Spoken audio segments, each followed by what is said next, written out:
1429 unit 4 linear equation. Question number 1 इसका D part है। x is equal to 2y+3। यहाँ पर हमने y की वैल्यू डिफाइन करनी है, तो 2y ओवर 2y यहाँ पर हम 2 कॉमन ले लेंगे is equal to 3 minus x।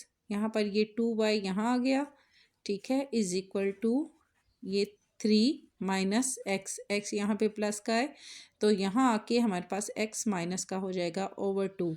अब ये आपस में क्रॉस हो गए तो यहाँ पे हमारे पास आ गया y is equal to 3 minus x is over 2।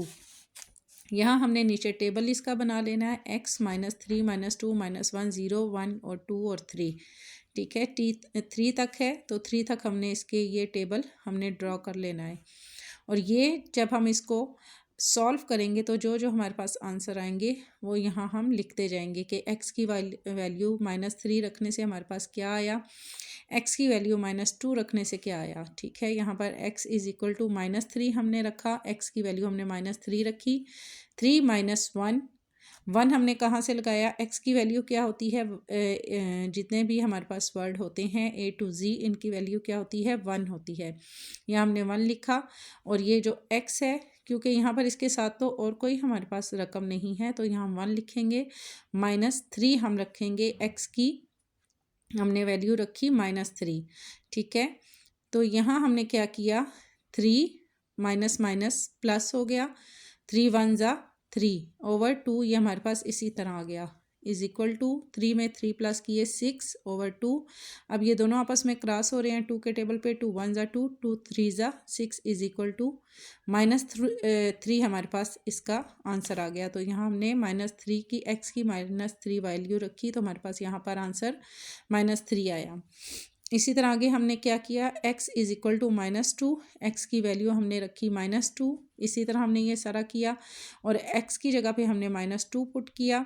यहाँ पर 3 इसी तरह से आ जाएगा, माइनस माइनस प्लस हो जाएगा, 2 1 ज़ा 2 ओवर 2। इसी तरह इज़ इक्वल टू 3 में 2 प्लस किए 5 ओवर 2। जब हम इनको डिवाइड करेंगे तो यहाँ पर हमारे पास क्या आएगा, 0.4। ये आपने कैलकुलेटर पे करना है, 5 डिवाइडेड बाय 2, तो आंसर हमारे पास ये आ जाएगा, या 2 डिवाइडेड बाय 5, ठीक है। x इज़ इक्वल टू -1, यहाँ पर 3 -1 रखा और -1 ब्रैकेट के अंदर x की वैल्यू पुट करने से यहाँ पर माइनस माइनस प्लस हो गया, 1 को 1 से मल्टीप्लाई किया तो हमारे पास 1 ही आएगा। 3 में 1 प्लस किया 4 ओवर 2, ये दोनों आपस में क्रॉस हो रहे हैं, 2 1 ज़ा 2 2 2 ज़ा 4, तो यहाँ पर हमारे पास 2 आ जाएगा। यहाँ हमने फिर -1 x की वैल्यू रखने से हमारे पास क्या आया, 2। इसी तरह x is equal to 0, x की वैल्यू 0 रखने से हमारे पास क्या आया, माइनस। इसी तरह आ गया, ये इसके साथ कोई प्लस माइनस नहीं है, जस्ट 0 है तो यहाँ पर माइनस ही आएगा। 1 को 0 से मल्टीप्लाई किया तो हमारे पास 0 आ गया। 3 में से 0 माइनस किए तो 3 ही हमारे पास आएगा और इसको हमने डिवाइड किया तो 1.5। इसी तरह x इज़ इक्वल टू 1 इसकी हमने वैल्यू रखी। यहाँ पर चूँकि ये सारे अब प्लस में हमारे पास आ रहे हैं तो इनके साथ हमने कोई साइन नहीं लगाया। 3 यहाँ पर इसी तरह आ गया, 1 को 1 से मल्टीप्लाई किया तो 1 ही आ जाएगा, 3 में से 1 माइनस किया तो 2, और ये दोनों आपस में क्रॉस हो रहे हैं तो हमारे पास क्या आ जाएगा, 1। तो यहाँ 1 की वैल्यू हमारे पास क्या आई, 1।